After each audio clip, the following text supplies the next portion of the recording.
Good morning, everyone. It is 10:01. Thank you all for joining. Should we wait one more minute? Do we have any visitors online here with us? Lisa Richardson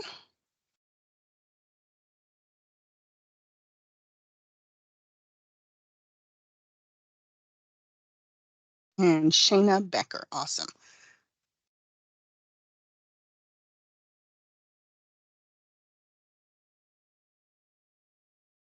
Is Felicia joining? Do you know, Amanda? She's not. Okay. I don't think so. Okay. All right, well, I will get started. I want to welcome you to our third opportunity to talk about the NSGP fiscal 24 year program that is a Salesforce pilot for us at NCEM. Today, the grants management branch will be doing this training for you to do walkthrough of the NSGP program. We will also be looking at our Salesforce in terms of showing you how to do Salesforce registration and a Salesforce demonstration by our Salesforce subject matter expert. And then we will have questions and answers. My name is Janine. I'm going to moderate this today. In lieu of Mr. Derek DeRazio, our branch head. Other members of our team that we have online here today with us. We have Michelle Strong, who is our grant administrator for our central branch. We have Amanda Thaxton with us, who's doing part of the presentation today. She is also a Salesforce person and a grants administrator. And we have Mr. Jeff Cox. I expect a few more team members to join us shortly, but we will go ahead and begin this morning, Amanda, with the NSGP fiscal year 24 Salesforce pilot program overview.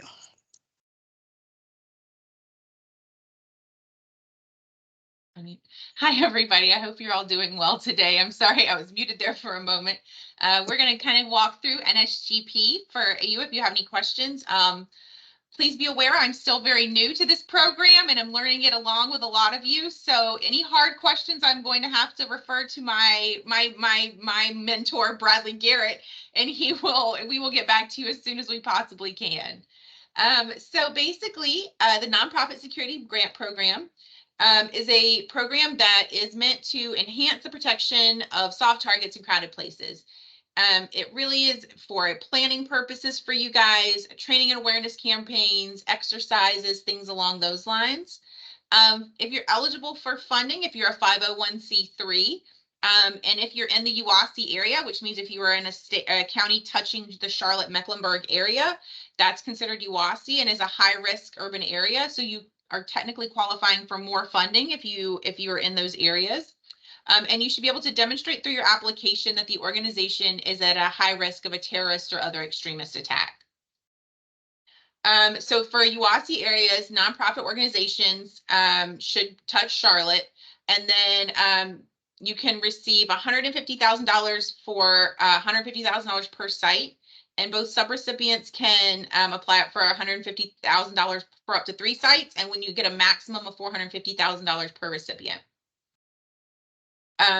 For NSGPS, which is for everybody else in the state, you get both types of subrecipients with multiple sites may apply it for up to $150,000 for 3 sites.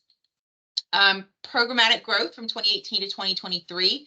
You can definitely see the huge growth in 2023. This year, there was a 5% reduction from FEMA for everybody across the country, but it's not bad enough. It's not as bad as we were expecting, so we are happy with that. UASI, the eligible criteria for Urban Area Security Initiative Grant Program are determined by the relative risk of terrorism faced by the 100 most populous metropolitan areas. So basically, Charlotte's is more likely, so therefore you're going to get a little bit more money. So basically, that's kind of how that's going to work. And then you can see here the counties, the UASI counties are included. And if you have any questions, please don't hesitate to reach out. How to apply. The first thing I will recommend that you do is to complete your investment justification before you even log into Salesforce or start that process. Really look at the investment justification and really think about what you need, fill those out, and then kind of come back and log in and do your Salesforce stuff. So you go to the website, you're going to see the notice of funding opportunity, the vulnerability assessment, your mission statement, your investment justification. You're going to need a SAM.gov registration for if you are awarded money, not necessarily to apply. So, but it does take a little bit of time for the federal government to get you your number. So just go ahead and apply now, and you can just put TBD in the Salesforce area. And then you're going to need your UEID. And that's pretty much it for NSGP's Salesforce presentation. If you have any other questions, let me suggest that you go to our website, the Nonprofit Security Grant Program. You can see it here. I will put this in the chat so you can always just click it and have it available for you. This kind of lays everything out in a really easy to understand way. Just kind of read through it, make sure that you are eligible for this, and go from there. And that is pretty much it on.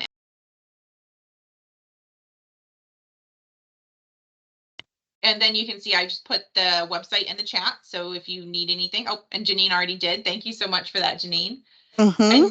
And now we are going to log in and do Salesforce, the fun part of things. So basically, if you're a brand new user, you need to click here. And then what you'll see is a screen that looks very similar to this one. I'm doing this in our sandbox. So. Amanda, and how to get there? How to get there? The link is on the website. Okay, wonderful. Thank you so much, Jeff. Sure. I'll pop it in the chat as well. Thank you, Janine. So you'll fill out your first and last name. Anything with a red asterisk is required. So because I'm filling this out as a nonprofit, I've always wanted to be an executive director, so. And then what you do for phone/business, it's pretty much whatever number you answer the most. So if it's your personal cell phone, if it's your business line, whatever, it's kind of just whichever one you're going to answer when we need to call you. If you're a new user, you can click this. And then you can say that you're an applicant organization. If you know that someone else in your organization has already registered in the system, you can click yes, but I'm assuming a lot of you haven't registered yet, so you could click no, and you would put in your organization name.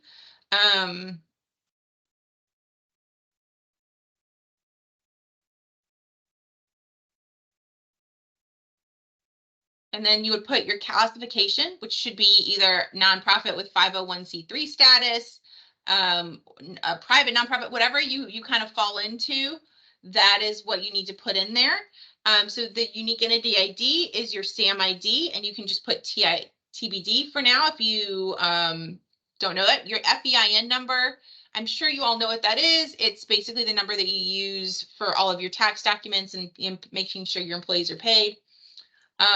Full access applicant user.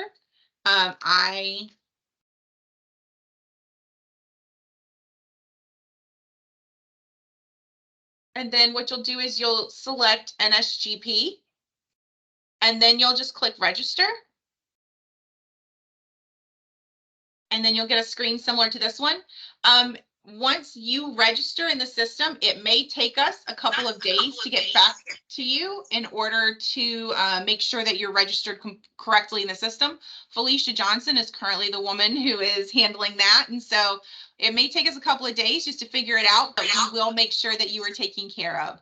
But we will make sure that you get an email once you are registered in the system. You should receive an email from Salesforce saying that you are officially registered. So thank you all so much for your time. I really appreciate it. And I am going to now turn this over to Jeff Cox, who will be walking you through how to submit your application. Yeah, hi, and good morning. Let me get just 1 second here. Okay. While Jeff is getting set up, Jeff, can I have 1 second just Sure, to bring everyone's attention to some items in the chat that can be useful to you? There's a link for the Climate and Economic Justice Screening Tool website. This is the place you would go to determine if you reside in an area that has some economic justice issues, and they've determined on the grant this year that you could receive an additional 10 points if you reside in one of those areas. So this is the place where you go to actually find that. Also, I put the Salesforce login in there for you, as well as the NSGP website information. And again, just to reinforce, thanks Amanda for doing an excellent job on this overview of NSGP, and Mr. Bradley Garrett, who is our program manager, subject matter expert for NSGP, is our primary source of info. And we will get questions that we are not able to answer over to him. Thank you so much. Okay, I am ready now, so let me share my screen. Okay, Amanda mentioned several things before to do before you actually go into the log into Salesforce and apply there. The main piece part of which is the investment justification, now, or the IJ as it's sometimes called. Now this is a federal application. This is not ours. This is the main part of the application to complete. And I'm just scanning through here. If you haven't seen this before, it's going to collect all the information of what all your project is going to be, why, vulnerabilities, all these different sections, and this is it's somewhat competitive. So we want to really do a good description here, real thorough description of what it is that you're wanting to do. Further along, there are some of the financials, and we'll come back to that. Do kind of a breakdown of what you're wanting to spend. So just getting back to the main point is that this is something you'd want to go ahead and complete this first, and then kind of have that on the side here before you log into Salesforce and submit the application and submit it online. Okay, so just following up, once you register for or get the email and that your registration is complete, and you'll get your username, you'll get that notification, and you log in. This will be the screen that you see, and this is the home screen. From here, if you're logging in for the first time, we'll already have some information in the account profile. That will have been information that you collected as on the registration form. We'll have a little bit of information about who you are as the contact, and any of that can be updated. And the only reason I bring that up now at this point is because as we're filling out the application, some of that information will be transferred directly, so that you don't have to enter it. So now you're ready to apply. Back on the home screen, press the big blue button. These are the grants that are available.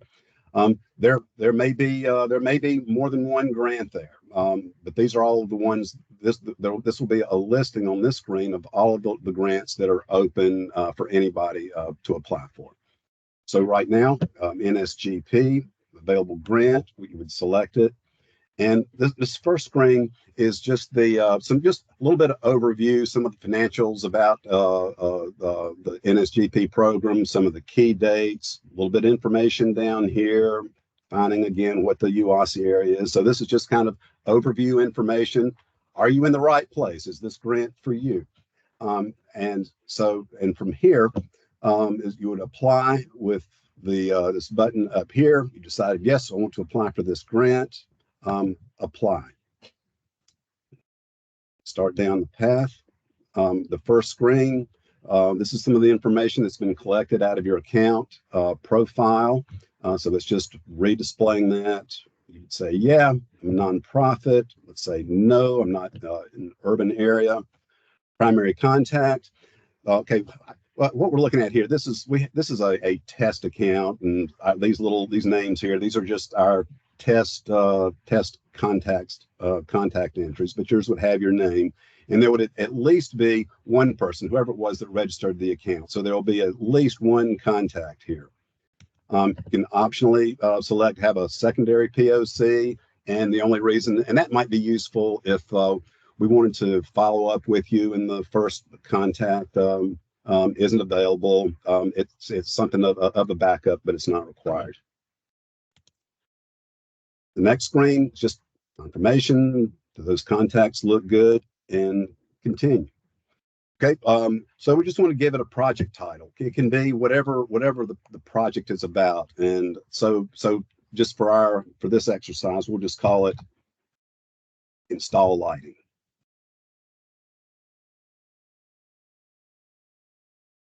Continue.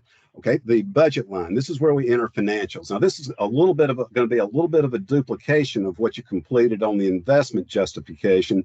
And the reason we're duplicating it is because the original application is not part of our system. And for us to be able to process reimbursements, we need to have some of the financials entered a second time. So, but what you would do is, let's say on your initial investment justification, you had, in our lighting example, you have gone through the investment justification, you've gone to the financials, and here's the list of expenditures.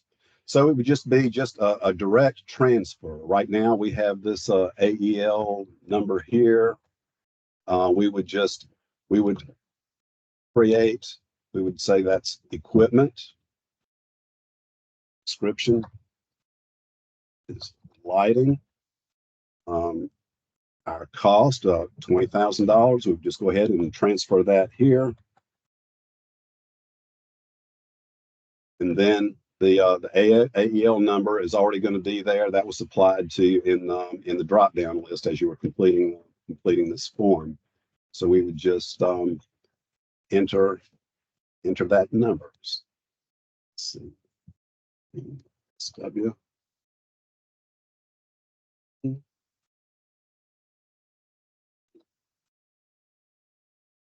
And save. And note in this example, note that's the only budget line we want. We could add others, but not this time. So no more budget lines. So there's a summary of the entire budget, and now you're finished with the budget. Okay.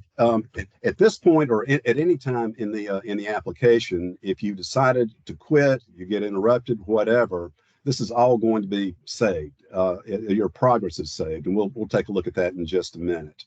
But you don't have to. It's just a reminder that if you get interrupted, you don't have to start over from the beginning. You can find that the application that's been automatically saved. Okay. So we're moving on. We've entered our financials. Last up is the required documents. Well, the investment justification we've already talked about. That is required for sure. There's a mission statement, vulnerability assessment, and also any other supporting documents that will help make your case. That could be police reports, any kind of vandalisms that you might have had, anything that's been reported, anything that would help justify the project. Okay, I use police reports. Janine, anybody, can you think of other examples that somebody might submit for that? I would also say just being cognizant of what's happening in your local community, and showing police reports are great things. Also, if your area has some type of improvement association or they're keeping record of vandalisms, that's always interesting to hear about. In addition, think about looking at other types of organizations that are like yours.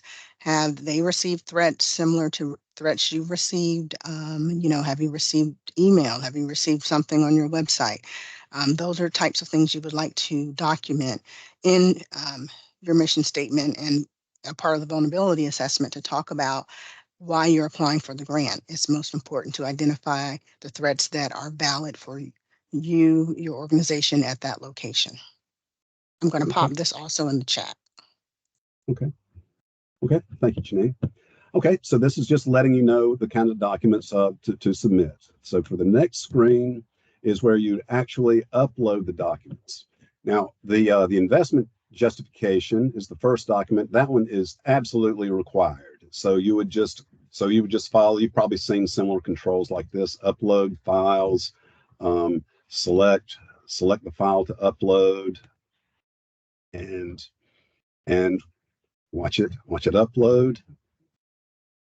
Have a nice green check mark over here that says now that is uploaded. So that is required before this application can proceed. The rest of these documents are optional at this point.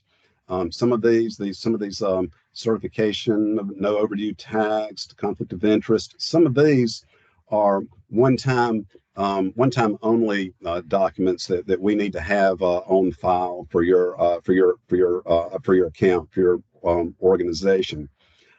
They can be submitted. They don't have to be submitted right now, but they do need to be. We do need to have those on file before we can process an award. And you wouldn't have to come back and apply for those or attach those here. You can go straight to your account profile and attach them there, and we can look at that in just a minute. Okay, for this particular application, we have other documents, and as we mentioned, the vulnerability assessment and the mission statement. So for those, and again, you don't have to attach those right now, but you will have to attach them by the end of the application period. But when the time comes that you do attach them, you would just pull up this list that says file name. Probably file label would be more appropriate.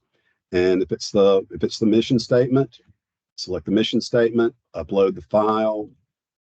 If it's the vulnerability assessment, and select it here. And then that'll just help us associate with what the file is that you're sending. It's just a help for us on the receiving end.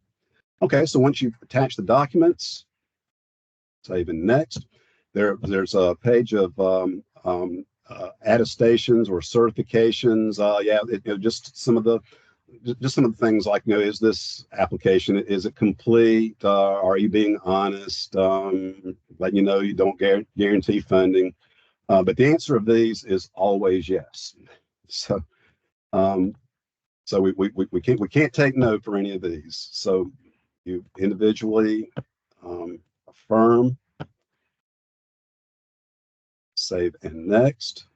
Hey, Jeff, I just wanted to make everybody aware that a complete application is your vulnerability assessment, your mission statement, and your investment justification. That is what is technically a complete application according to FEMA. So just wanted to let you all know that those all need to be attached. Yeah. Thanks, Amanda. For the entire application package, we'll need all of those. Okay, but if you had submitted it, but you hadn't attached them just yet, you can go back anytime for the remainder of the application period and look at the applications that you submitted. We've got a bunch here, been doing a lot of testing, but our test case for today was install lighting. So if you wanted to go back and attach documents later, it would just be a matter of selecting the application, pardon me, update it, and then you step through, or anything else that you wanted to change or update, and then you get to the update screen, then go ahead and attach them there later. Again, this is this list of applications. That's where if it's auto saved, submitted, it will still be in this application list, and it'll be available to update until the end of the application period, which is what, Janine? Is May 26th the day? I can't remember. May 24th. 24th. Okay. So right up until May 24th, you're free to update the application, make whatever changes, and so that'll be available until then. Let's see what else. Okay, so when you look at the application, related, this is the investment. You can see the documents that you have attached. Here's the investment justification. We didn't attach any others. The budget is kind of broken out into its own separate document because it's looked at it's looked at separately on the receiving end. And here's the equipment that we requested. And so that's how you would review applications that are have been either partially or completely submitted. And let's see if there's. I think that's all. Have I left anything out? Janine or Michelle, Amanda? No? Okay. Thank you, Jeff. That was an excellent walkthrough of the Salesforce application process. Thank you so very much for that. At this Okay. time, I guess Okay. we can Okay. open it up for any questions unless anyone, member of the team have anything to add at this time. Okay. I have any questions? I have something coming in on the chat.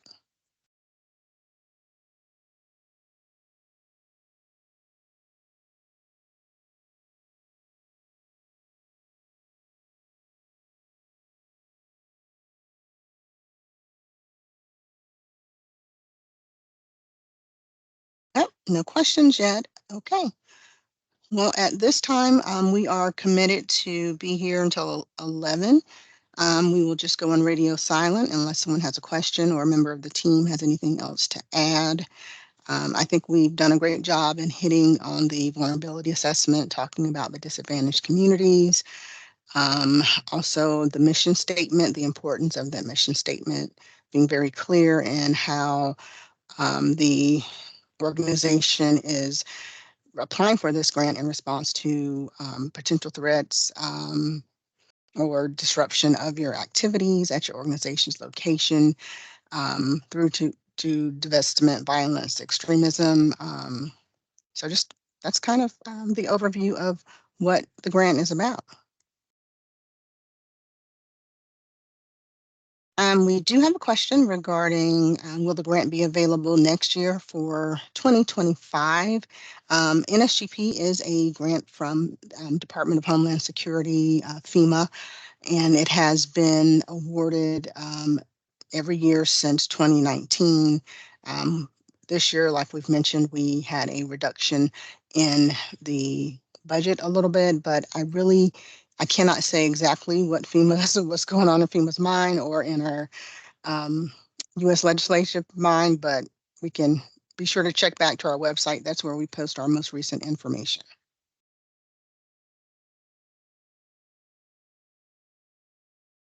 Okay.